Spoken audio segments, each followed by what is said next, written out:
베리에이셔널 오토인코더 첫 번째 인코더 편입니다. 베리에이셔널 오토인코더 VAE는 생성 모델입니다. VAE에 대해서 알려면 A, 오토인코더에 대해서 알아야 하고 오토인코더에 대해서 알려면 E, 인코더에 대해서 알아야 합니다. 그래서 VAE 그 첫 번째 편에서는요, 인코더가 뭔지 그리고 VAE를 알기 위해서 인코더에 어떤 걸 유념해야 할지 설명하겠습니다.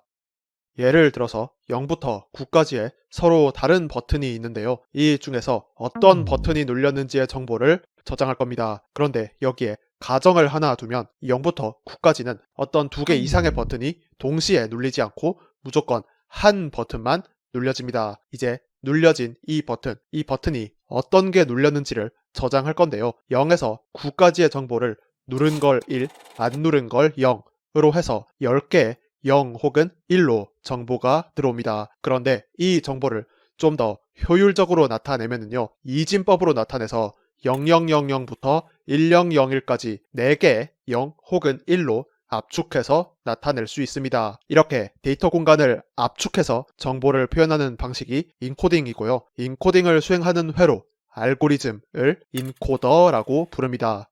그런데 이렇게 인코딩된 데이터는 다시 원래 데이터로 돌아갈 수 있어야 의미가 있습니다. 0000은 0을 나타내는 버튼이었다는 점, 0001은 1을 나타내는 버튼이었다는 점, 뭐 이런 식으로 해서 1000은 8을 나타내는 버튼이었다는 점, 1001은 9를 나타내는 버튼이었다는 점. 이런 식으로 원래 어떤 정보였는지 다시 되돌아갈 수 있어야 이 4개의 0, 1 비트로 10개 중 어떤 버튼이 눌렸는지 라는 정보를 인코딩해서 표현할 수 있습니다. 이렇게 인코딩된 정보를 원본 정보로 복원하는 것을 디코딩이라고 합니다. 여기서 설명한 건 1 혹은 0의 비트를 인코딩하는 어떤 원시적인 로우 레벨의 데이터를 가지고 설명을 했습니다. 그런데 앞으로 VA에서 설명할 인코딩은 좀 더 큰 숫자 차원에서의 인코딩입니다. 그래서 이번엔 이런 큰 차원에서의 인코딩도 어떤 건지 설명을 하겠습니다. 예를 들어서 32x32 픽셀의 이미지가 있습니다. 이 이미지 데이터는 3개의 숫자 RGB로 이루어진 픽셀이 32개 곱하기 32개, 1024개에 있는 각 픽셀이 3개니까 총 3072개의 숫자입니다. 이 3072개의 숫자를 만약에 예를 들어서 512개의 숫자로만 표현을 하면 이거는 더 많은 숫자를 더 적은 숫자로 나타냈으니까 이미지를 인코딩 했다라고 할 수 있습니다. 그러면 이 압축된 정보 숫자 512개, 이 인코딩으로부터 원본 이미지 3개의 숫자 RGB로 이루어진 픽셀이 1024개, 각 픽셀당 3개의 숫자값, 총 3072개의 원본 숫자로 되돌아갈 수 있으면 이 인코딩이 잘 수행된 거고요. 이 원본 숫자로 되돌아가는 과정이 디코딩입니다.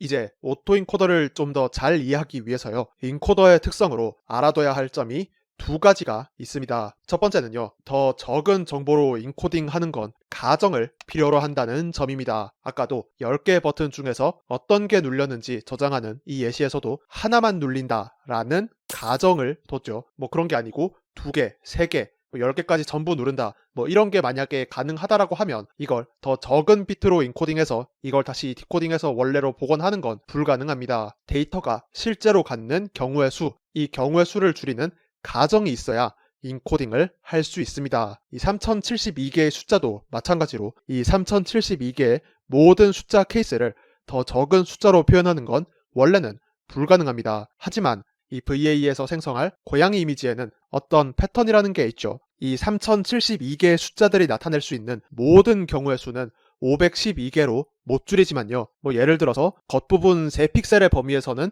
인접한 픽셀이 RGB 셋 다 0.1 이하로만 차이 난다, 뭐 아니면 어떤 테두리 영역의 가운데에는 동그라미가 있다, 뭐 이런 정보, 이런 가정이 있으면 3072개의 숫자지만 이거를 더 적은 숫자로도 표현해서 인코딩을 할 수 있습니다.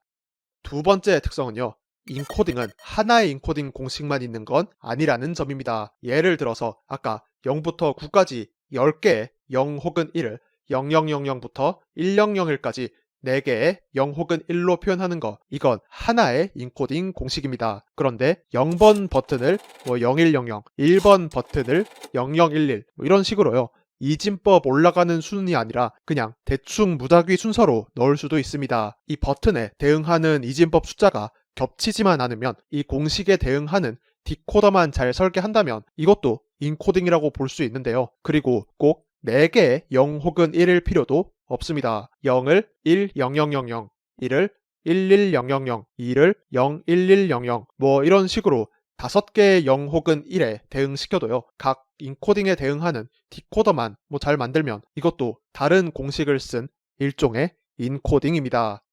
정리하면 인코딩은요. 어떤 정보를 더 적은 비트수, 더 적은 개수의 숫자로 나타내는 겁니다. 그냥 막 줄이는 게 아니라 인코딩으로 줄인 걸 다시 되돌릴 수도 있어야 하는데요. 즉 다른 말로 디코딩이 돼야 합니다. 디코딩이 돼야 이 인코딩이 의미가 있습니다. 그리고 더 적은 개수의 숫자로 줄인다는 건 사실 원본 데이터가 가질 수 있는 숫자 범위의 모든 경우의 수를 다 따지면 당연히 불가능한데요. 원본 데이터들이 어떤 가정이 들어있어야 의미 있는 인코딩을 할 수 있습니다. 그리고 마지막으로 알아둬야 될 건 인코딩은 꼭 하나의 공식만 있는 건 아닙니다. 이제 원래 알아보려고 한 건 생성 모델, 그 중에서도 VAE였는데요. 그래서 다음 영상에서는 VAE 중에서 AE, 이 오토 인코더에 대해서 알아볼 건데요. 오토가 붙었으니까 인코딩을 자동으로 한다 이런 뜻 같은데 도대체 뭘 자동으로 한다는 건지, 오토 인코더는 생성 모델인지 아닌지, VAE를 알기 위해서는 오토 인코더에 어떤 걸 알아야 할지까지 같이 다루도록 하겠습니다. 감사합니다. 베리에이셔널 오토 인코더 두 번째 오토 인코더 편입니다. VAE에 대해서 알려면 오토 인코더에 대해서 알아야 한다고 했고요. 그래서 지난 영상에서는 오토 인코더를 알기 위해서 인코더가 뭔지 설명했습니다. 인코더를 간단하게 설명하면 어떤 데이터에 가정을 깔아서 원본 데이터보다 더 적은 숫자로 나타내는 겁니다. 그런데 그냥 개수를 막 줄이면은 안 되고요. 이 적은 숫자에서 원본 데이터로 돌아갈 수도 있어야 합니다. 그러면 인코더는 적당히 뭔지 알았는데요. 이번엔 이 오토 인코더는 오토가 붙었으니까 뭔가 자동이라는 뜻이겠죠. 이번 영상에서는 오토 인코더에 뭐가 자동이라는 건지, 오토 인코더가 그래서 뭔지, 오토 인코더는 생성 모델인지 아닌지 알아보겠습니다. 오토 인코더를 설명하기 전에 인코더를 복습하겠습니다. 인코더는 데이터들이 가진 규칙, 이런 가정을 찾아서요. 데이터를 이루는 숫자 개수를 줄여서 표현하는 거였습니다. 예를 들어서 두 숫자로 이루어진 데이터가 100개 있는데요. 이 데이터들이 공통적으로 갖고 있는 어떤 규칙을 찾아서 인코딩을 한번 해보겠습니다. 숫자 2개로 이루어져 있으니까 숫자 1개로 인코딩 해볼게요. 그러면 이 데이터는 무조건 이 규칙을 따른다 라는 가정을 할 만한 규칙을 찾아야겠죠. 먼저 일단 이 데이터들에서 규칙성을 보려고 그냥 숫자로 보면은요, 규칙성도 잘 안 보이고 시력만 나빠질 것 같습니다. 이렇게 숫자를 하나하나 보는 것보다 이거는 2D 데이터니까 2차원 XY 좌표로 각 데이터를 점으로 뿌려서 어떤 특성의 데이터인지 한번 보겠습니다. 이 각 점을 2차원에 뿌려보면 뭔가 어떤 특징이 보입니다. 그러면 이 XY점이 어떤 선 위에 있는 것 같으니까요. 여기서 이 Y좌표가 X의 어떤 함수인지 각각의 수식을 알면은요. X를 알 때 Y를 알 수 있으니까 X값 하나만 저장해도 X, Y값 둘 다 복원해낼 수 있을 것 같습니다. 그런데 그냥 X값만 저장을 하면 문제가 하나 있습니다. 이렇게 X값을 그대로 저장을 하면 두 수식 중에 어떤 걸 써야 할지 좀 애매하죠. 이걸 X축으로 내려서 그 X값이 인코딩한 값이 될 텐데요. 그러면 X좌표만 썼을 때 이 사이는 위랑 아래가 겹치죠. 그래서 위에 있는 건 X축에서 왼쪽으로 적당히 치우쳐 놓고 아래쪽 곡선에 있는 건 X축에서 오른쪽에 적당히 치우쳐 놓으면 나중에 되돌리기 쉬울 것 같습니다.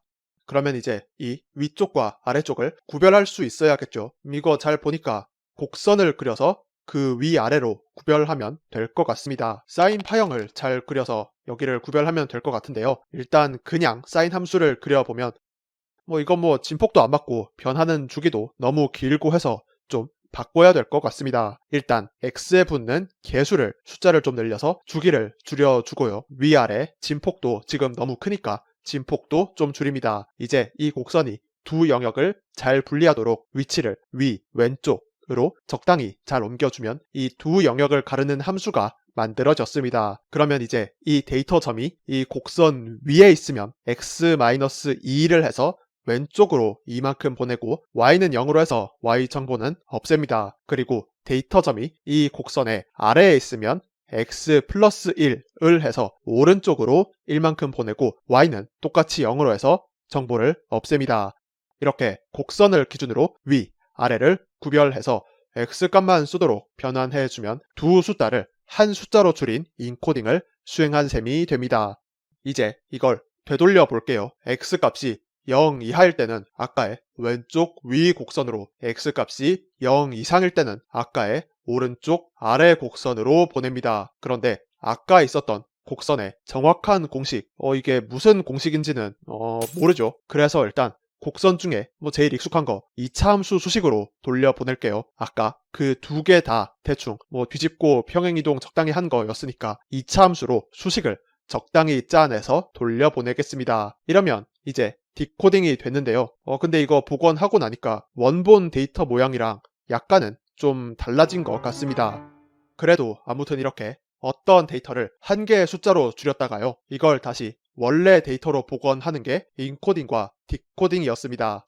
그런데 여태까지 했던 이 인코딩과 디코딩은요, 수동으로 설계한 겁니다. 이 데이터를 나누는 기준도 사인 함수로 열심히 나눠서요, 사인 함수 위에 있는 점은 x의 마이너스 2, 사인 함수 아래에 있는 점은 플러스 1, 이것도 두 개로 나뉜다는 가정을 둔 거고요. 그리고 원본으로 돌아가는 분포는 x에 대한 2차 함수라는 가정을 둬서 복원을 했습니다. 그런데 이렇게 가정을 직접 찾아서 수동으로 인코딩, 디코딩을 짜는 건 단점이 두 가지가 있습니다. 첫 번째는 일단 복잡하고 귀찮습니다. 이런 2차원 데이터도 사인 함수 가져오고 하고 해서요, 나누고 또 다시 복원하는데 또 2차 함수 쓰고 이런 것들이 꽤 복잡하고 설계하는 게 좀 귀찮죠.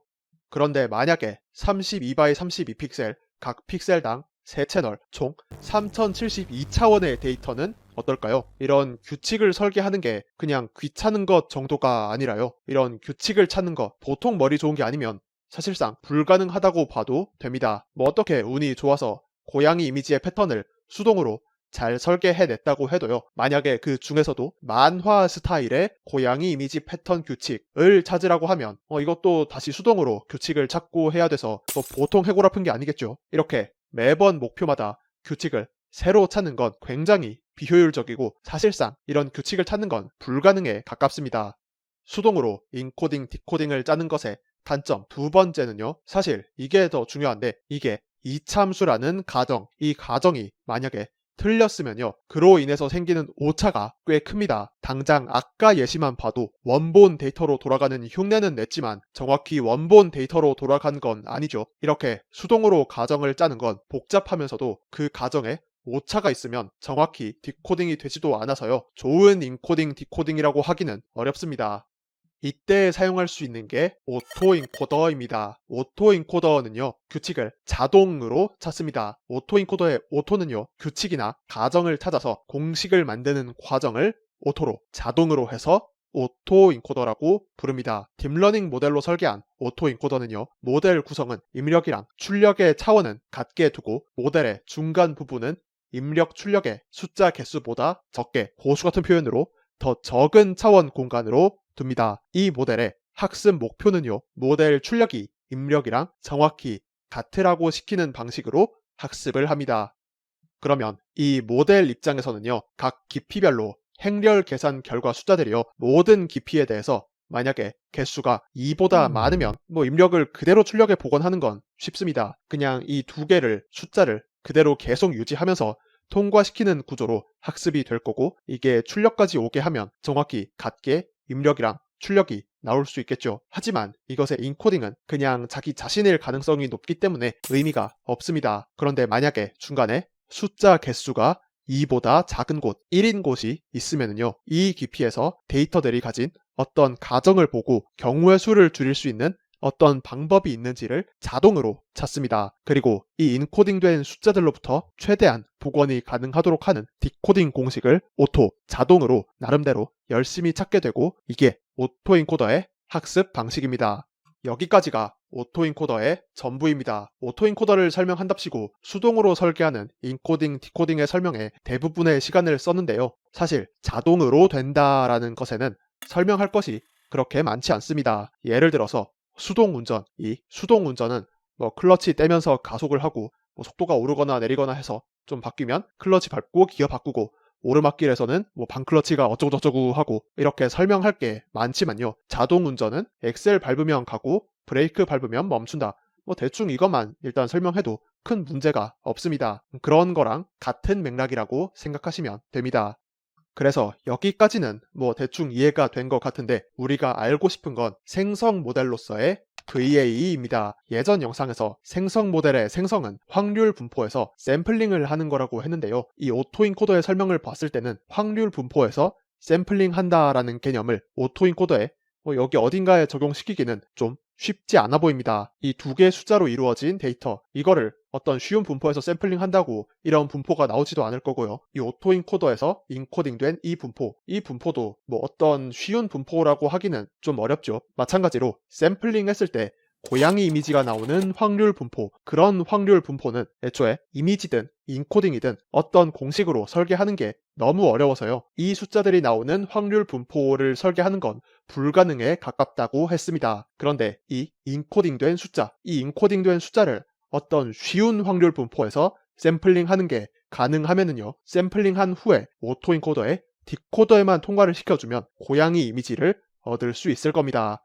그런데요, 이 인코딩 숫자들, 이건 모델이 알아서 학습한 건데 이 숫자가 어떤 규칙을 갖는지도 우리는 모르죠. 그래서 이 중에서 우리가 어떤 확률 분포에서 뽑으면 되는지를 아는 데이터는 이미지도 안 되고 인코딩도 안 되고 해서 없습니다. 그런데요, VAE에서는 간접적으로나마 있습니다. 이 VA의 V는 베리에이셔널인데요. 자동이라는 개념으로 설명했던 오토랑은 다르게 이 베리에이셔널이라는 단어는 이 단어 뜻만으로는 이 샘플링이 어떻게 가능해지는지 그 의미를 유추하기가 쉽지는 않습니다. 다음 영상에서는 인코딩 숫자의 패턴을 모르니까 샘플링하기 쉬운 확률 분포도 없어서 생성 모델이라고 하기는 좀 어려웠던 이 오토인코더를요, 베리에이셔널이라는 잡기술을 써서요, 어떻게 생성 모델로 사용할 수 있게 되는지 알아보겠습니다. 감사합니다. VA 시리즈 세 번째, 베리에이셔널 오토인코더 편입니다. 지난 영상까지 인코더, 오토인코더에 대해서 설명했고, 이제 VA인데요. VA는 생성 모델을 공부할 때 첫 단추 같은 느낌이죠. 그래서 사실 블로그들이나 다른 영상들에서도 VA에 대해서 잘 설명한 것들이 많이 있습니다. 그래서 이번 영상에서는 VA를 전부 다 설명한다기보다는 이 VA 코드가 돌아가는 방식이 비유적으로 설명하면 이렇다라는 방식으로 설명하겠습니다. 일단 오토인코더 설계를 먼저 생각해 볼게요. 지난 영상에서 오토인코더의 오토는요, 규칙을 자동으로 찾아서 오토라고 했습니다. 인코더는 데이터들이 가진 규칙을 찾아서 더 적은 개수의 숫자로 나타내는 건데요. 그래서 자동으로 학습한다라는 걸 잘하는 이 뉴럴 네트워크를 씁니다. 이 뉴럴 네트워크는 인코딩, 디코딩 구조로, 즉 중간에 숫자 개수가 데이터보다 더 적게 구성되어 있습니다. 그래서 이 인코더가 데이터들이 가진 어떤 규칙을 찾아서 가정을 찾게 해놓고 이 적은 숫자에서 다시 자기 자신으로 복원할 수 있도록 학습 목표를 세워주면은요, 이 자동으로 학습한다라는 걸 잘하는 뉴럴 네트워크 인코더가요, 규칙을 저절로 찾는 것처럼 이 오토인코더가 학습된다라고 설명을 했습니다. 그런데 이 오토인코더는요, 숫자가 적당히 유니폼 분포나 0 근처 숫자, 가우시안으로 모인다는 보장이 없습니다. 자, 그러면 단순하게 생각해서 이 인코딩 숫자들을 일단 0 근처로 모아보면 뭐라도 되지 않을까 싶습니다. 이 가운데에 있는 이 인코딩, 얘의 제곱 평균을 로스로 쓰면은요, 모든 인코딩 값들이 가능한 0으로 모일 겁니다. 그래도 전부 다 그냥 0이 돼버리면은요, 이 인코딩 숫자의 제곱 평균 로스는 최적의 값이 되지만 이 0에서 복원하는 거는 불가능하기 때문에 복원 에러가 커지겠죠. 그래서 복원 로스랑 이 인코딩 G의 제곱 평균 로스를 같이 쓰면은요, 둘의 균형이 맞는 선에서 이 G의 크기가 작아질 겁니다. 그러면 이렇게 학습시킨 걸 생성 모델로 써보겠습니다. 생성 모델로 생성한다라는 건 확률 분포에서 샘플링을 하는 거라고 했었죠. 그런데 쉬운 확률 분포, 가우시안이나 유니폼에서 어떤 패턴이 있는 데이터가 샘플링 되길 바라는 건 욕심이라고 했습니다. 그런데 지금 학습을 하고 나니까요. 이 G가 대충 0 근처로 모였습니다. 이거는 샘플링 하기가 좀 만만해 보이죠. 그래서 평균이 0인 가우시안에서 샘플링을 하면 그러고 나서 인코더는 건너뛰고 이 샘플링한 숫자를 디코더에만 통과를 시키면 학습에 썼던 데이터가 나올 것 같은데요. 그래서 이걸 직접 실행해보면 뭔가 좀 나오는 것 같긴 한데요. 그런데 숫자가 아닌 것도 막 튀어나옵니다. 세상이 그렇게 호락호락하지가 않습니다. 이거 엠리스트 데이터셋에서는 그냥 뭐 좀 숫자가 망가진 정도라서 이 정도면 그래도 잘 해낸 거 아닌가 싶지만요. 제가 이걸 여태까지 썼었던 고양이 데이터셋 설명으로는 안 한 게요. 이거를 샘플링을 좀 몇 번 해봤다가 차마 보여주기가 좀 그래서 아무튼 샘플링이 잘 안 됩니다. 이렇게 학습시킨 모델이 생성이 잘 안 되는 이유, 다른 말로 샘플링에서 원하는 데이터가 잘 안 나오는 이유는 여러 가지가 있지만요. 제일 근본적인 이유는 이겁니다. 샘플링은요. 확률적으로 뽑은 값에서 만드는 겁니다. 반면에 학습 과정에서는 확률적으로 어떤 걸 뽑는 절차가 전혀 없기 때문에 생성이 잘 되지 않습니다. 학습하는 모델은요. 데이터셋에서 등장했던 이 인코딩 숫자들에 대해서만 복원을 잘 해주면 됩니다. 인코딩 숫자에 대해서만 원래대로 복원한다. 이게 모델의 학습 목표의 전부라서요. 샘플링 되는 숫자 전체 풀에 대해서 적당한 데이터로 원본 데이터셋이 갖고 있는 그런 특성을 갖는 적당한 데이터로 생성이 되지 않습니다. 그래서 해주는 게 베리에이셔널 잡기술입니다. 이 베리에이셔널 잡기술은요. 베리에이셔널 베이지안으로 베리에이셔널 인퍼런스를 뭐 어쩌고저쩌고 하면서요. 현기증 생성 모델로 작동합니다. 그런데 이 잡기술은요. 뭐 어려운 용어는 다 집어치우고 적용 방식만 보면 별건 아닙니다. 그냥 인코딩에다가 노이즈를 섞어서 디코더에 넣어주는 겁니다. 그러면 학습 과정 전체에 걸쳐서 인코딩 숫자에 대해서만 복원하는 게 아니라요. 인코딩 숫자 근처의 숫자들, 이 근처의 숫자들에 대해서도 복원했을 때 자기 자신이 나오도록 학습합니다. 이렇게 노이즈를 더해서 학습한 게 무슨 의미가 있냐면요. 우리가 샘플링한 숫자 있죠. 그 샘플링한 숫자가 인코딩 규칙에서 나온 그 숫자랑 정확하게 일치하길 바라는 건 좀 욕심입니다. 그런데요. 그 숫자가 어느 정도 이 가우시안 먹인 정도만큼은 틀려도 된다. 이 범위 안에 있다. 이 정도 욕심은 좀 부려도 되게 하는 게 노이즈를 더하는 잡기술의 의미입니다.